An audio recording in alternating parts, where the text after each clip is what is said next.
Hello, my name is Josh Petty, and I'm the Director of Traditional Worship at Cornerstone Lutheran Church. During the season of Epiphany, the church celebrates God revealed, light breaking into the world, truth made visible, and faith awakened into action. Our theme for this year, Faith in Action, reminds us that what we believe is meant to shape how we live.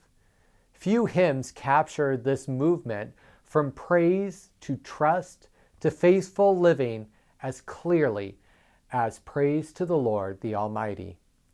This hymn is closely tied to Psalm 103, which begins with an all-encompassing call, "Bless the Lord, O my soul, and all that is within me, bless his holy name."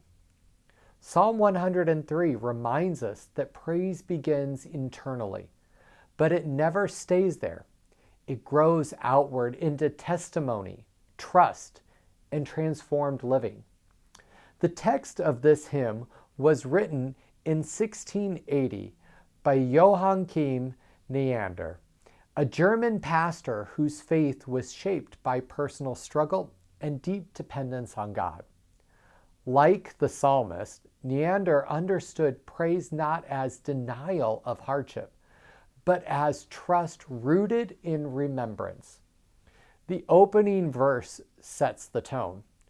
Praise to the Lord, the Almighty, the King of creation.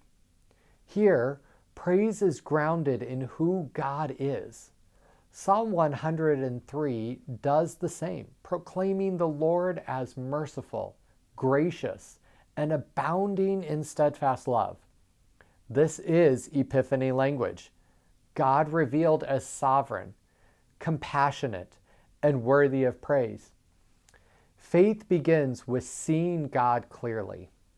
Now the second verse turns towards remembrance and trust. Praise to the Lord, who o'er all things so wondrously reigneth. This verse echoes Psalm 103's call to not forget all God's benefits, forgiveness, healing, redemption.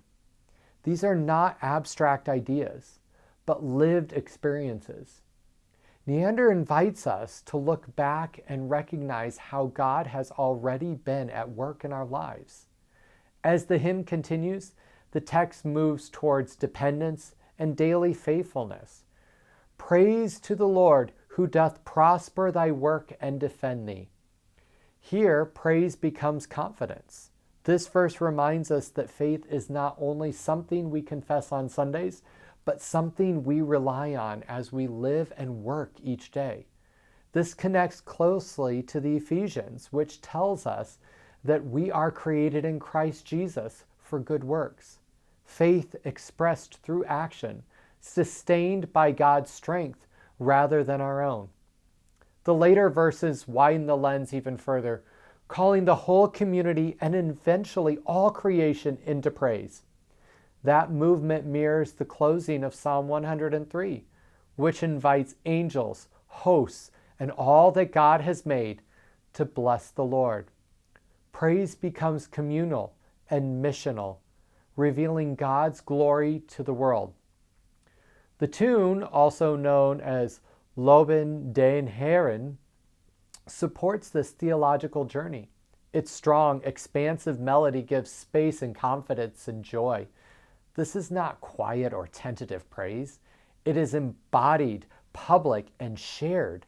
The tune lifts the text forward, reminding us that praise is meant to be sung fully, with breath, body, and voice. During Epiphany, this hymn helps us see that praise is more than reflection. It is our response. And as our theme, Faith in Action, reminds us, that response does not end when the hymn concludes. When we ponder anew what the Almighty can do, we're invited to live as people shaped by gratitude, trust, and active faith. So when we sing, Praise to the Lord the Almighty, we join Psalm 103's call to bless the Lord with all that is within us, and we step into our calling as people whose faith is revealed not only in the song, but in lives lived for God's glory.